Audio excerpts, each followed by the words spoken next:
Welcome to this Zentangle Quickie. My name is Heather Hartwick Gladden. I'm a certified Zentangle teacher. And today we're going to take a look at a Zentangle original tangle called Onamato. Now this is a line or a border tangle, whichever way you want to think about it. Let's see. I think I'm going to go crosswise. I've done a number of these line tangles going crosswise, and at some point I'm going to put them all together, and make a neat shape. All right, let me make sure I'm in the screen here. All right, so this one starts off with a pair of double lines. So we're going to draw a line first. It's always a good start. Then I'm going to aura that underneath. And to aura, as you can see, for those that are new to Zentangle, is basically just outlining, working to keep a steady distance between it, and sometimes it happens and sometimes it doesn't. It's always a work in progress, at least for me. What is it? I love this phrase, strive for progress, not for perfection. And I'm like, yeah. All right, then, however far apart you want to have these, we'll draw another line. And sometimes what I like about, you're drawing one line at a time, it's like, okay, do I want to aura on the inside or the outside? Is it close enough? Is it too far away? How big?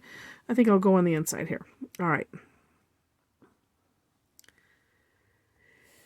Then we have, it's going to be an orb fest. So, I'm just kidding. But really, we're doing orbs is pretty much the rest of what we're doing. All right. So I like to start in the middle. And so we're just going to put big orbs.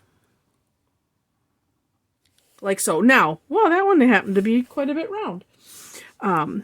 Then, just right next to each other. So, and I like, I like to go slow. I strive to go slow, I should say, because a lot of times I don't. And then I'm going to turn my tile this way. One thing, so going slow helps in making sure that, because we want these kind of butted up against each other. One additional way that I found helps me, except in this case, it's like I want it butted up against this orb, but I also want it butted up against either of these rails. But one thing I found to do is to start on the orb that just previous to it, like that. So I'm assured I'm going to hit that line, All right. And then here, it's going to kind of be a bit of a partial one. And then I'm going to go back over to this side and do the same thing. Just kind of a partial. All right. Next, we're going to fill these rails with little orbs. And like I said, whichever way works best for you. I'm gonna try it this way because sometimes you get going, especially when they're small and you think, oh, I can just whiz through these. I can go fast. And that's usually for me when I end up with sometimes I don't pick up my pen fast enough when I'm done, and then I end up with a little, and I actually was pretty good on most of these, where I'll end up with, a little, I call it a pigtail, so a little, something that goes over. And so I was pretty good with these. And I do like starting from the center and working my way out both sides, and even so that way, if you have a little partial on both sides, I just personally like it better because then it's not like, oh, I have a full one over here and then a partial one over here. This makes it, in my mind, just to look a little bit more continuous. All right. Okay, one side, now the next. And the same thing, with these orbs as well, is just, again, working from one side and then working for the middle, going to one side, and then, back the other way. Actually, I'm looking at mine, I was like, well, no, because my lines weren't exactly parallel, which is okay. And you kind of have the orbs grow and shrink as the size of your opening is. So that's an interesting idea for Onamato. Is say if you have a a borderline that you want to fill in, but maybe you do it on purpose and you do it a little wiggly, and then you could do the same thing with this, just following. Like I like to do. Here's one of my favorite. So when I do my border, one of my favorite. This actually was really good because it was really curvy. But could you imagine doing that Onamato and just having two curved lines? I'm gonna try that. Okay. When we're done here. All right. No, I'm not gonna, we won't put you through that because I want to keep these quickie. All right. Next step. Now I am switching to my graph. I think, well, let's see. My graphic one is going to be maybe a little bit too much. Let's go to the 8, but I think this 8 is starting to run out of steam, but let's see. We'll test it and see for sure. All right. The next step is we're going to do, I like to call them pearls, but it's essentially a black orb that an orb that we're going to color in with the black or whatever color that you're using. Except what's kind of fun is to, and this is just kind of enormous. If you leave a little bit of a opening there, then it looks like a pearl. It looks like a black pearl. And these, it's okay if you want to kind of, my openings are so big, I can pretty much, fit one of these in and, and not be going over into the orb. But I have done other ones where, you kind of go over these orbs, and it's okay to do so, is basically what I'm saying. But if you want to leave that little dot of shine in there, you can. Oops, let's get this little side here. It's just going to look a little black. Now, I suppose something else, because there's some other tangles, I think Perk is one, where I remember thinking always that it was doing the same thing here as Onamato, where we're adding these orbs in, filled in orbs, and that we were doing the same one there, but on that one it's more of a, and I don't think I've done a video on that one. Okay, that's going to have to be next. I was going through my list of what I've done so far, and I was like, oh my goodness, how could I have not done Onamato? And so that's why we're doing it. But so this one, I'd say it's okay just to run over a little bit. The other option is, is to kind of fill in behind those, behind the orbs where we have this, the little triangle that's always left behind when you're trying to put round objects next to each other. But this is kind of neat, and to me, it makes it look like a old-fashioned movie reels, film. But that's basically it, except for some shading. Now, this one, you can also, in the step-out set-out that will be in the description, there's a link there. So you can use this as a line, but you can also stack them up. So you could put another set of lines right here and do another big set of orbs. And you could continue it and make it a fill-in if you want to. I just want to let you know of that option. So there's all kinds of ways that you can shade. I want to shade, because these orbs are so enormous. Of course, we want to do something on them. And so I've just put a little circle. Actually, you know what?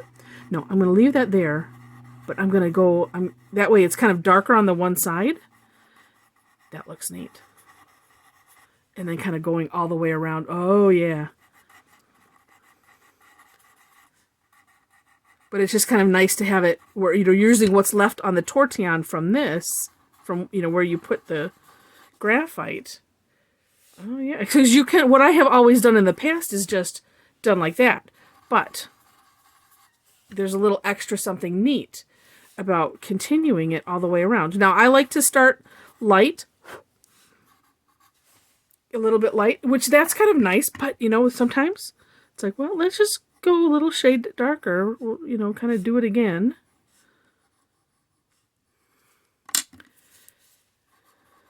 And see. Yeah.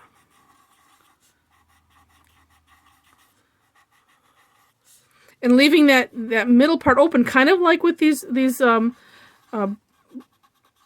orbs, these pearls.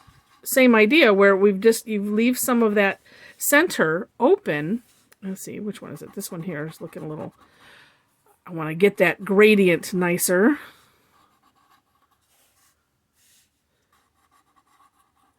So it looks a little bit more natural, or less like, you know, like I just put a little swash there. And there we have it. Now, if you want, you know, there's always an extra step you can go. And actually, if I do it, well, I guess it doesn't matter which way. Let's just see what this looks like. I'm going to add a little jelly roll. Number 10. Oh. And I like to, you know, if you add it like in that dark spot, where it's dark, and just a little, you know, a little swoosh like we sort of did already.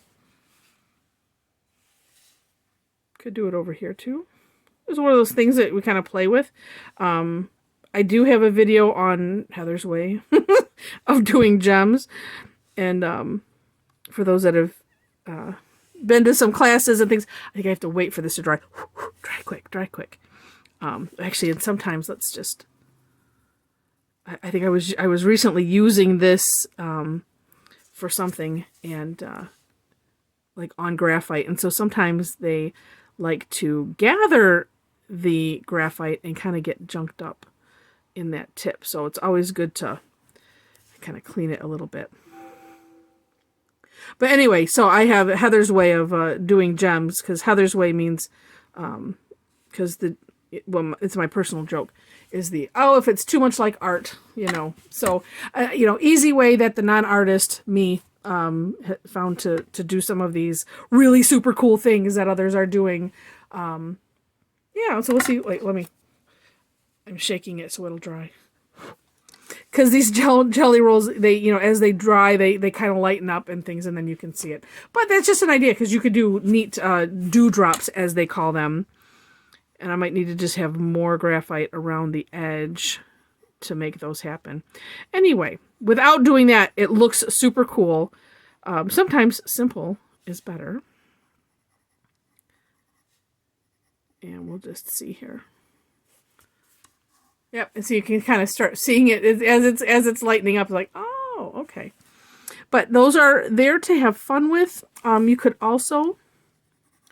Let's add a lot of graphite on the outside here.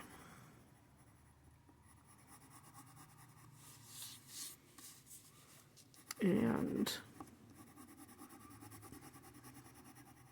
so I'm going on the outside of that row. And I'm putting down a lot because I know what I want, and I'm used to using these little bijou tiles. If you're sometimes it's nice if you're using a new type of paper, something that maybe you haven't used before, or if you're new to Zentangle, sometimes it's good to like on the back or on a scrap piece, just test out how does the graphite, how well does it spread with your tortillon, how far can you spread it, so that way then you know how much to put on, so that way you don't end up with too much, because you can always put more on. And I only say that because we don't put erasers in our kits for a reason, and wow, does that look ever so cool. Wow, how neat is that? All right, so yeah, so we don't put erasers in our kits because just like life, there is no such thing as erasers in life. So we don't put erasers in our kit, and that's why we say there's no mistakes in Zentangle. We just find I call them course corrections, you know, around them, and that's what we try to avoid, you know, having too much graphite all at one time. So, you know, go slow. You can always add more. It's good. Oh, that turned out neat. So with that, you see how it just pops off the page when you put that darkness. And the darker you go, the more, and I'm just seeing this like little white right here that's just bugging me. Kind of the darker you go, the higher it pops off the page. And it's just so cool. So, yes. How neat. All right. Anyway, with that, as I'm sitting here marveling, I hope you enjoyed this video. And if you did, thumbs up are greatly appreciated. And as well as subscriptions, if you want to see more videos. Do hit that notification bell so that way you can decide how you want to be notified. And as I mentioned, the link to the step outs are in the description. And with that, I wish you happy tangling.